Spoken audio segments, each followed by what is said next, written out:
And like she said, these people literally had backpacks, and that was the only thing to their name. They had a cot and then a backpack, and it was heartbreaking. So to be able to help them and try to cheer them up every day, a lot of them had pretty good spirits, so it was good. And they were so excited to be in the United States. It was like Disney World to them. They loved it. They were so happy to be here. Welcome to episode to be numbered later of the Hindsight. Thank you. Happy to be here. This is the Rhode Island National Guard podcast. I'm Captain Mark Insa, and I am joined by Lieutenant Curtis, who's going to co-host with me today. Today, our guests are... I'm Airman First Class Brown. Senior Airman Goudis. Thank you guys for joining us. Thank you for having us. You guys were both recently part of Operation Allies Refuge. Operation Allies Welcome. Allies Welcome. Perfect. Thank you. Thank you. So AMC, if you're out there, Air Mobility Command, if you're out there, I apologize. That's probably the 300th time I have gotten that wrong. My apologies. But That's all right. So Allies Welcome. Tell me a little bit about what that is. So Welcome was the people who, once they came to the United States, that was taking them in. Operation Allies Refuge was the getting them out. So when we were part of it, there was several different bases around the United States that were housing these Afghans, taking care of them while their paperwork and all that stuff gets processed. And then that was our part to help take care of them, welcome them, and so on. Okay. So backing that up just a hair, early August 15th, I think, was the fall of Kabul. Mm-hmm. And then Allies Refuge moved Afghan citizens. It ended up being a huge number, right? Yeah. It was like well over 100,000, I think. Mm-hmm. Afghan, and we're not using the word refugees either, displaced Afghan citizens out of the country. And then so Allies Welcome was the operation that brought them into the United States? Yep, and was getting them settled inside the United States, starting their paperwork and all of that. Okay. So does that have anything to do with what you do in the Air Force, or how did you get involved in this? Because you're at operations and you're at maintenance. So we had a email get sent out from the National Guard that was, anyone who wants to volunteer, let us know. And we both signed up and got sent out like 3 days later. Wow, quick time frame. Yeah. So what made you want to be a part of that? Why did you volunteer? With like previous job experience, I tend to work in fields like this, like with my preschool job, and then as well as I was a summer camp director for a few years. So I'm really big on volunteering my time and like doing something to help someone else. So that was my main reason for it. And I knew deployments were few and far between. I thought this would be a good foot in the door to get somewhat more hands-on experience and do something that's never been done before, given it was the largest airlift mission in history so far. So I really wanted to be a part of that and do what I could to help. And what about you? Kind of the same thing that Airman Brown said. We were watching it on TV happen day by day, and I was like, if I get the opportunity to jump in there and give a hand, I will absolutely do it. And when that arose, I made sure to sign up for it.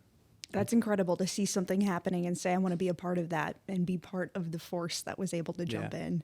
So you mentioned it was a deployment, and I think a lot of people hear deployment and they don't think of anything that happens domestically. Mm-hmm. But you guys get full benefits for this. This applies towards all of the veterans' benefits, correct? Yes, ma'am.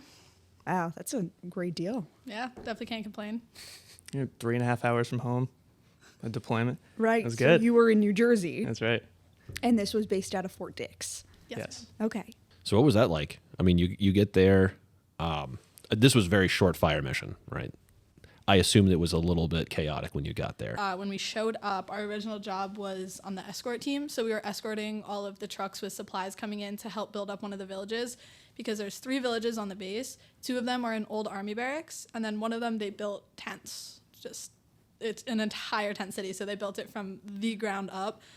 So we got to watch the entire village being built while we were there, while we were escorting all the contracted trucks in. And then after that, him and I got moved into the village. We were the first 2 that got pulled into the village to help on that side of things and escorting the new guests into the tents and like where they were going to be staying. So it was very unorganized at first because there was a lot of leadership and no one was on like the same page for a little bit. But then after like a week or 2, we got into the groove and it ended up working out really well. Right. So you were there with a bunch of different states. Were there any active duty, or was this a National Guard movement? Mainly National Guard, but there was some active duty sprinkled in here and there. Wow. Was it predominantly Air Force, or were there other services? Yeah, it was predominantly Air Force. And then for the medical side, it was more Navy. Okay. Yeah. So you weren't even down there with your normal chain of command. It was just a team sent from all different squadrons within the Airlift Wing here. Yeah. Yes, ma'am. When you got pulled into the villages, did you work directly with the Afghan? Yes, sir. What was that like? It was definitely eye-opening, to say the least. There's definitely, obviously, the language barrier. But we always had contracted translators with us, which was really nice. But other than that, it was definitely eye-opening, hearing people's stories, talking to the kids and all of that. It definitely puts your life in check a little bit after hearing it. What do you mean by that? These people just had to up and leave their entire lives in the blink of an eye. And now half of them didn't even know that they were in New Jersey. They didn't know where in America they were. They just knew that they were in America. And that was like, you don't know where, like, it was just crazy to think that they just had to up and leave their entire lives and come somewhere and they have no idea where they are. What about your impressions? I think that was one of the most humbling things we'll probably ever do, let alone that I already did do. So I'm so glad that I did it. And like she said, these people literally had backpacks, and that was the only thing to their name. They had a cot and then a backpack, and it was heartbreaking. So to be able to help them and try to cheer them up every day, a lot of them had pretty good spirits, so it was good. And they were so excited to be in the United States. It was like Disney World to them. They loved it. They were so happy to be here. So it was nice for us to kind of see them smile and be so excited to be here. Wow. So there are a lot of efforts going on. I know there was a medical component to this. What else was happening on the ground there? They built soccer fields for them, like indoor soccer fields, because of the winter. That's all they do is play soccer and volleyball. They love it. They made a big rec tent for them to have like events and stuff. They hosted dance parties. They literally had a wedding for 2 people there. They literally built an entire city, and it was insane. They built a massive dining facility, a hospital. Anything else you can think of? They were starting school as well, so to help teach adults and kids English so they can adjust to their lives now in America, which I thought was awesome. They had an NGO, which is a non-government organization, come out and teach these kids English and adults. Okay. Now, they're not staying there long term. These are not permanent villages, are they? No, but they're gonna be there for a while. For a while. Yeah. I had no idea how extensive that operation was. I had no idea. I always say it still. I wish people could go and walk through it, because it's insane what they did in just a matter of weeks. Literally, they built a little city. There's 19 tents total, and they built it in the matter of, I think, like a month and a half. That's pretty impressive. And they're not small tents either. Like, they're huge. Like, these tents hold, I think, 500 plus people. Yeah, Oh my like gosh. 800 people. Yeah. And this is only one base. I know this is happening at other bases. It's not just at Fort Dix. Mm-hmm. Wow. How many displaced Afghans did you guys work with, like at the Fort Dix area? So we were in Village 3. In Village 3, there was like 10,000 people. 10,000 people, cow. but total on base, there was like over 20,000 people.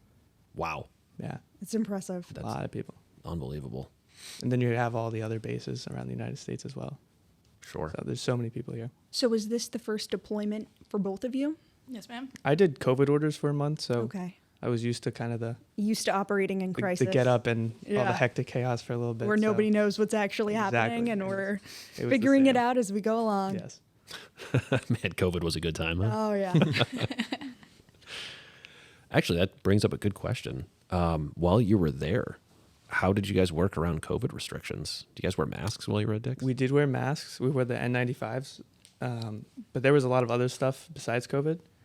They did have a COVID dorm, though, for people who did get COVID, people who came in contact with COVID. So they weren't always walking around the village with other people. We did do that for a bit. We worked in the COVID dorms for a few days. But there was a lot of other stuff. There was measles, polio. There was chickenpox, a lot of other stuff. Tuberculosis. As well. Tuberculosis, Oh my yes. gosh. Yeah, I There's a didn't even lot. think about that. But here in the United States, most of the diseases you just named just don't exist. Yeah, we all had our vaccines when we were young. Right. Which is actually one thing that they did offer. They got all of the guests completely vaccinated with everything that they needed to become an American citizen as well. That's incredible. Wow. So I'm blown away. I don't even know what too. to ask. I'm just thinking about like the large scale logistical piece of all of this and how it came together so quick, which is a testament to the capabilities of the National Guard. Yeah. And it that you're was able to awesome work with watch it. other people and come together with other airmen. Was it just air or did you have other services there? I know you had Navy medical involved. Army was there for a little bit. They were more so there for our support. Like it was I forgot the name of it, like combat stress team. Okay. I think that's what it's called. I don't know. And they were there like, hey, if you need anyone to talk to, we have all these resources, like let us know and that kind of stuff. But other than that, it was pretty much Air Guard running it.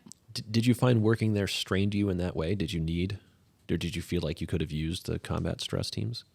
No, because I'm used to working like long days, long hours on my feet. But it definitely, by the end of it, I was definitely run down a little bit. It was like 6 days a week, 12-hour shifts. We also lived like an hour away from base, so we were doing 2-hour commutes and Long days. Wow. So what did the days off for you look like? Sleeping in. Okay. And we were actually really lucky. So our hotel was in the Asbury Park area. So we were only 10 minutes from the beach. So we got to go and explore that area a lot and like try new food and do all of that, which was really fun. That's awesome. Yeah. How long were you guys there? 2 months? 2 months. 2 months? 2 months. And this is still an enduring mission. Yeah. So we actually offered to extend until the end of January. But last minute they switched it over because active duty has their upcoming deployments. So they're switching in to take over this week. Actually, a bunch of active duty people got there to take over our places. So we got sent home. Okay.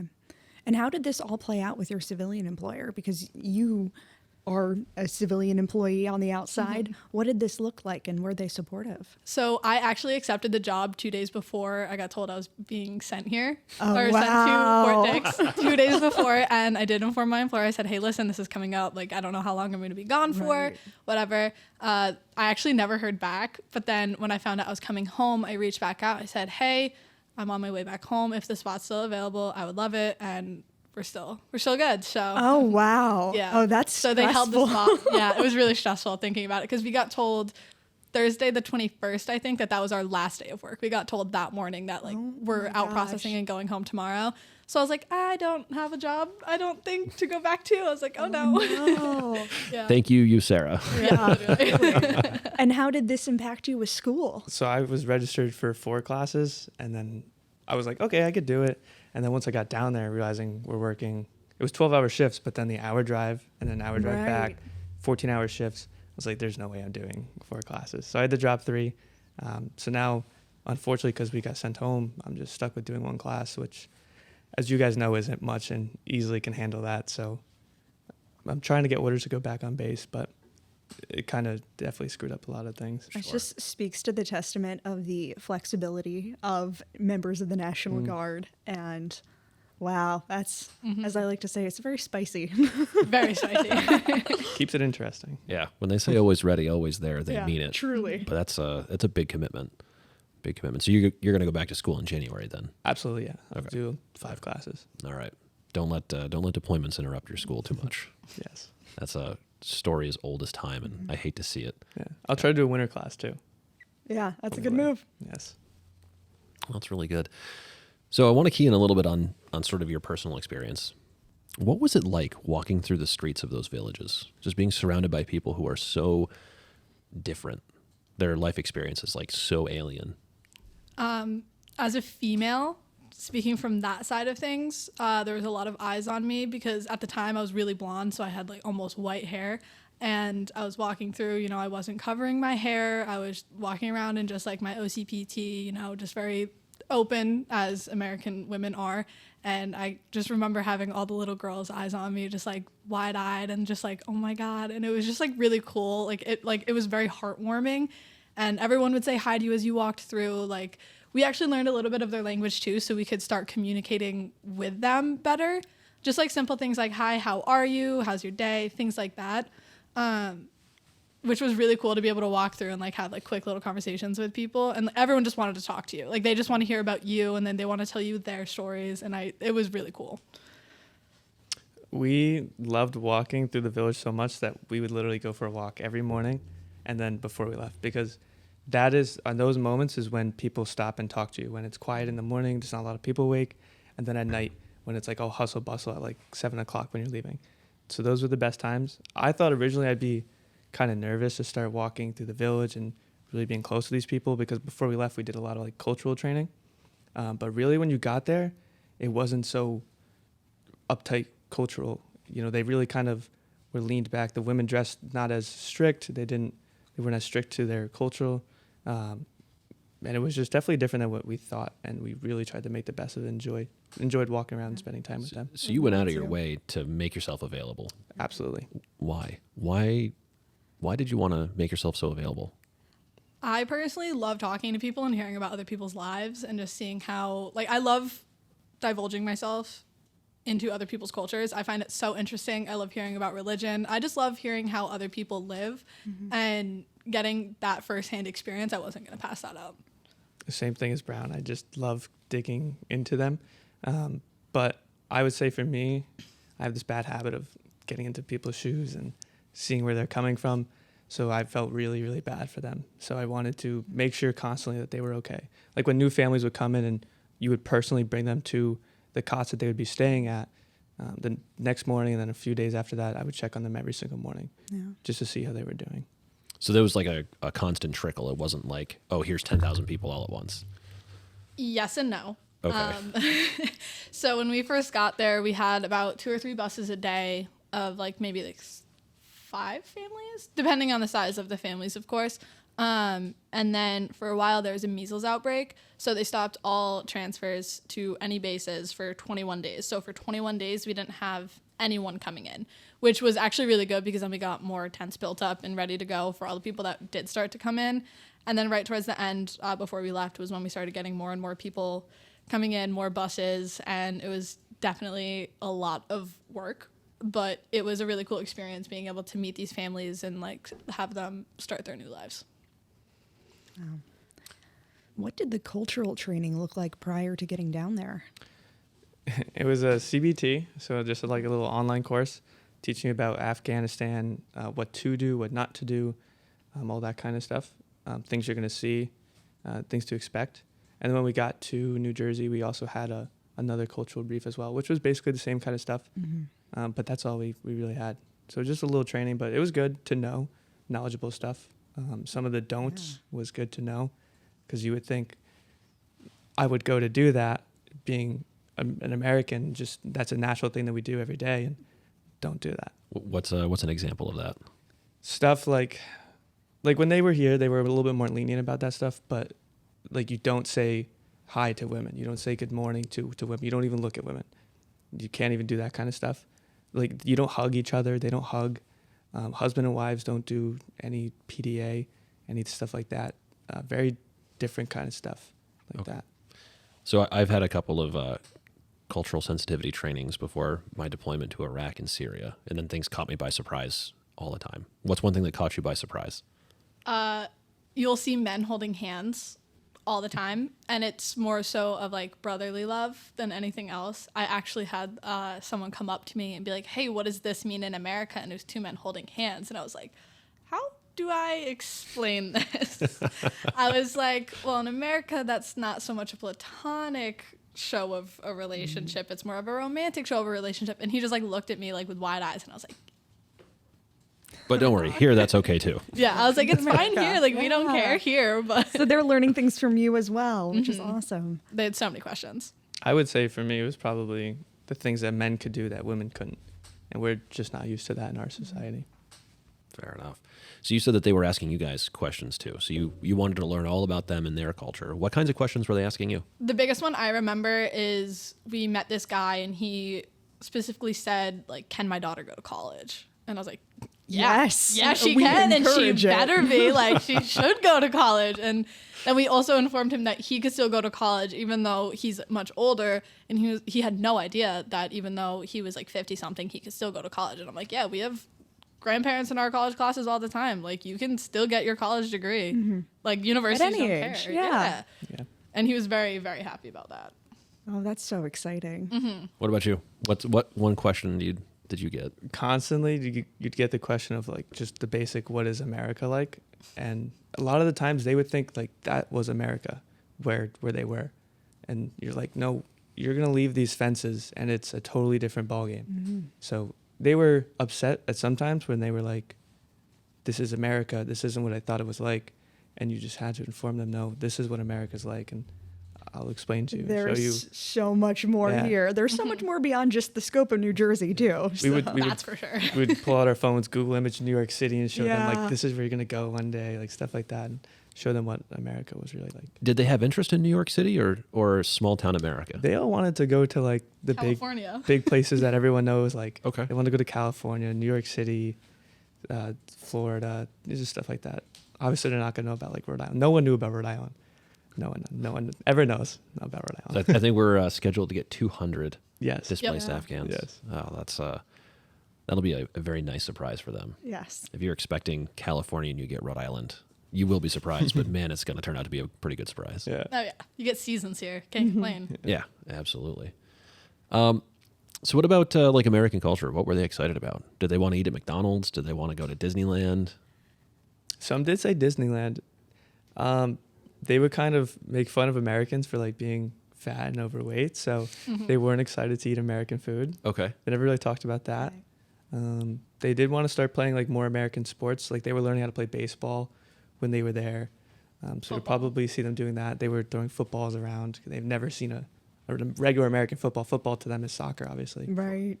So they were getting interested in the American side of things for sure.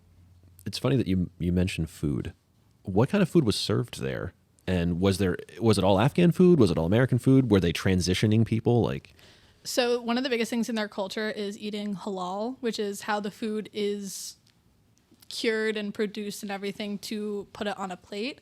And from my understanding, the contracted company that we had providing the food made sure it was all halal and food that they would eat. So like they don't eat pork. So obviously we're not going to feed them pork, things like that. From what we saw, it looked like traditional Afghan food from our perspective. But then again, what do we really know? Like we have never really had like traditional Afghan food. I'm not sure But I it was can even like tell you what that is. it was a lot of rice, chicken, chickpeas, hummus, things of that nature. It looked really good though. And when we were in the COVID dorms, they actually had extra food and we got to try it and it was delicious. It was so good. Yeah, they weren't eating pizza or anything like that. It's a little bit different than our regular DFAC food. Just wait until they get to Federal Hill. They'll enjoy some pizza. Yes. There's got to be halal pizza. Yeah. There's got to be. Yeah, totally. Yeah. I feel like that's a mark. I'm going to Google it. Yeah, we definitely will look that up after Yeah. this. You should get it for lunch.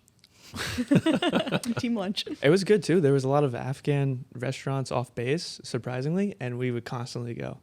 So Really? we would try to try their own food too, like the That's good so versions cool. of their food, not Like the pre-existing DFAC Afghan restaurants? stuff. Yeah. Yeah. Wow. I would not have guessed Okay, that New would be a Jersey. market. So I don't know if they Yeah. strategically placed to go to McGuire or not. but Yeah, interesting. It worked out. Yeah. Wow. And was anyone trickling out the back end, or was everyone staying there? So my question is: the 200 displaced Afghans were scheduled to get here in Rhode Island. Are they coming out of that Fort Dix? I know that the first family that is coming is from McGuire and Fort Dix. Okay. I don't know if all 200 of them are going to be from there. I don't know how they're choosing where they're going. But I saw like our local news station that told us about the family that's coming. It did say that they were from McGuire. But we worked with the State Department for a little bit, and it's sad because there was a lot of people who have visas and green cards that literally just happened to be in Afghanistan, like American citizens, but also Afghan citizens that were literally just there for a wedding. And we're only going to be there for a couple of days, just visiting their family. And then all that happened. So now they're stuck in the mess, and they don't need to be stuck on that base. So we were working with the State Department and having them leave and go back to their regular families in the United States and stuff like that, Canada and all that. Oh, that's good. Makes sense. Yeah, I mean that was such a chaotic Yeah. movement. Mhm. I mean, there's no truly organized way to move hundreds of thousands of humans in 30 days. Like that's just No. there's no great way to do that. So did you work directly with the State Department or? Yes, so every day they had a briefing where tons of people would go and just ask as many questions as possible. And then if the State Department people determined that, yes, they can leave, they have all the proper paperwork that they need to leave, and showing that they're like citizens of wherever they wanted to go, they would work on getting them out. So some people did leave. It wasn't a lot of people that left, but some people did leave already that just, like I said, got stuck in that bad situation. So you said you didn't really know how people were getting distributed, how it was decided where they went or with whom. I assume they're keeping families together. Yes. I think that's a safe assumption.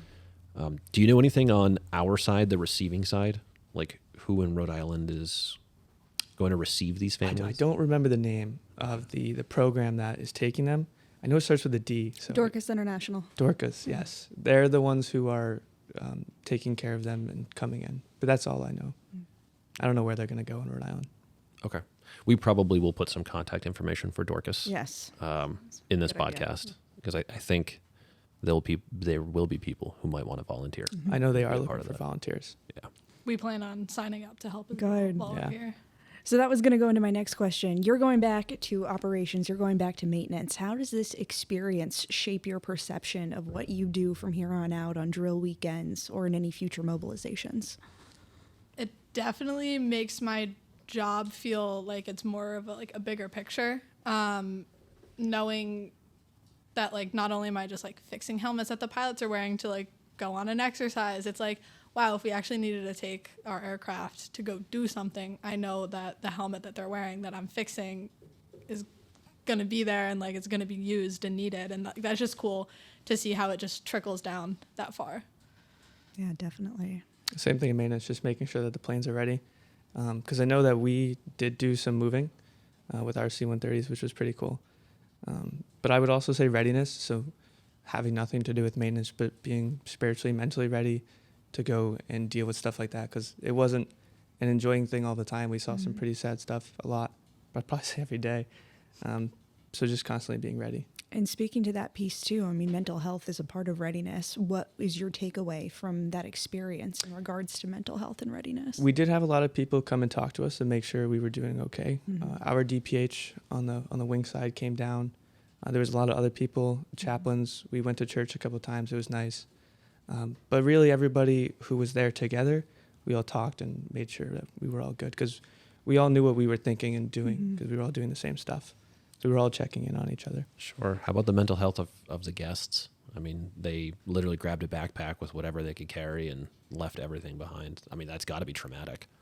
Definitely traumatic. I know that they leaned on each other a lot. Like within their culture, community is a very big aspect of that. So I know they made so many friends while they were there. They met so many new people. So they created other diversions to it, almost like starting soccer games or volleyball tournaments and things like that to help renormalize their lives. And on that note, I know the DPH is still available for any of your fellow airmen who are down there who Yes. are seeking some additional help after. Yes. So, She's great. yeah, always important to Yeah. look out for your wingmen, but also know Yes. that there's resources there available. Did what you guys experienced down there, the things you saw, the things that you felt, has that impacted or changed your worldview? 100%. Without question, Yes. definitely. Yes. You want to unpack that for me? On my side, it definitely put being a female into perspective a little bit and realizing that in other cultures, I wouldn't have rights. I would have to abide by certain laws and regulations that were different than the men had to, and being held to different standards and things of that such. And I don't have to do that here. I can do my own thing as long as I follow, obviously, the law here. But other than that, like I can go to college, I can live by myself, I don't have to get married if I don't want to, things along those lines. And you don't see that in every other culture. And that was definitely an eye-opening experience for me, as well as just checking my privilege. Definitely, it's America, we're safe here. Like, I don't have to be nervous that someone's gonna come knocking on my door being like, you need to leave. And realizing that, I was just like, wow. I was like, we evacuated like half a country. Like, we won't have to do that. And that's really eye-opening. For me, I'd say unfortunately, but once in a while in your life, you need something like this to happen to come along and to put your life into check. You don't realize how good you have it until you see people like that. There were kids walking around with flip-flops on gravel where there was holes in their flip-flops on their heel, on the balls of their feet, and they just wanted shoes. They would ask us every single day, multiple times a day. We didn't have any shoes to give them. And you literally just want to go out to Walmart, buy this kid a pair of shoes, but you couldn't like personally buy this kid a pair of shoes. just so many things that we took for granted. And that I would say that was the biggest thing that really hit home for me. Yeah, I've always said it's important that you continue your service to others until there's no one in a worse off place than you are. And, you know, that kind of mentality keeps you in the game and keeps you realizing that there's always more work to be done. Yeah. Exactly. And you did very important work down there. When they built the supply building first, for about 4 weeks, it was like Black Friday every single day. People would camp out from 2 a.m. It was cold. Mm-hmm. It was cold. Lines of 200 people from 2 a.m. till they opened at like 9 a.m. Just waiting and waiting and waiting. And they didn't know what they had. Half the time they would sit there all morning and get nothing when they opened. And they just were hoping that there would be a pair of shoes for them, hoping there would be pants that fit, stuff like that. And where we could just walk into Walmart or anywhere in the mall and buy a pair of pants, and they just couldn't. And they would sit there hungry, cold, and still got nothing. And I know we had some airmen who were spearheading getting donations and raising funds to help provide. That was us. That's amazing. Yeah. So That thank was you. us. That's Yeah. great. Did it work? Did you guys get donations? Yeah. So do you want to pull up?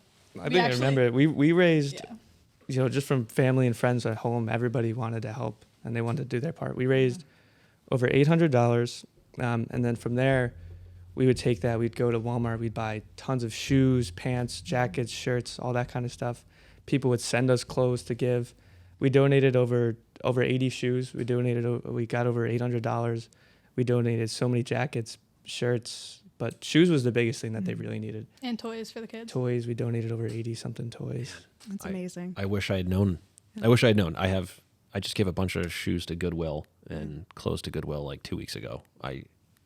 That still helps someone though. We know people down there still, so if Yeah. people want to donate stuff, we could get them and deliver them. Well, that's great. Thank you for doing that too. On top of all of the things that you're already doing, your Air Force duties, you're out there spearheading additional efforts. And I know that there are many grateful people because of that. Yeah. We just wanted to do as much as we possibly Exactly. could. So. Yeah. So I have 2 closing questions. They're going to be very similar. They're mirrors of each other. The first is, to the 200 families who are coming to Rhode Island, what would you like to say to them? What advice do you have for them? What would you like to say? Welcome. Embrace it. Enjoy it. It's a beautiful place. If you have any questions, Rhode Island is one of the nicest states I've ever been to personally. I didn't grow up here. Everyone's nice here. If you have questions, just ask. Yeah, Rhode Island is a great place to come. It's a warm and welcoming place to be, for sure. And I know that so many people are going to open them with open arms and just take care of them. So they should be thankful to be in Rhode Island. It's a very, very great place to be, for sure. And we're all happy to help them and do anything that we can. I know that there's going to be so many volunteers who are going to want to do stuff, but what was the name of the Dorcas International. Dorcas International? They're probably going to be like, okay, we can't have this many volunteers. Like, that's how many people are probably going to want to step in We and help need them that, and do as much as they can for them. So the mirror to that is, to the communities, the civic groups, the churches, the communities that are going to receive these displaced Afghans, what would you like to say to them? What advice do you have? Be patient. Definitely cultural differences, language barriers. Hear them out, listen to their stories, get to know them. They're the most giving people. They will quite literally give you the shirt off their back. I remember I was walking through the village one day. Some guy was wearing a Patriot sweatshirt. And I was like, oh, I like your sweatshirt. Like, that's my favorite football team. And he went to go take it off. I'm like, no, you have not much. You keep that Patriot sweatshirt, please. I don't need it. And that's how all of them are just point blank. Like, they want to help you even though they can't, but they'll still find a way to help you. So welcome them with open arms. Just learn their stories, learn their culture. I would say for people here, these people, the Afghans, are some of the nicest people I've ever met. A lot of them speak English, actually, which was, I didn't think that when I was going to go down there, but a lot of them do speak English. A lot of them are from the city, so they're cultured. They went to school, that kind of stuff. But yeah, they really will give you the shirt right off their back. They're super nice. But it's going to be a huge culture shock for them. So yes, absolutely. Please be patient with them.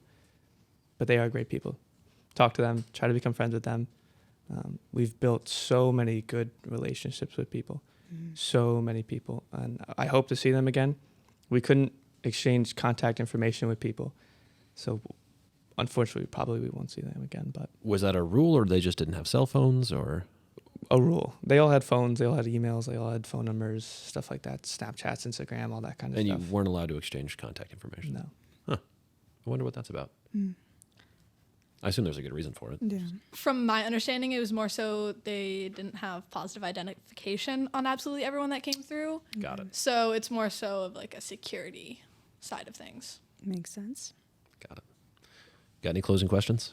I think the closing remark is embrace them with open arms, and there's Absolutely. avenues to get involved. I'm sure folks are going to listen to this podcast and think of ways that they can support. So we'll make sure that information is available. But thank you both for all that you've done.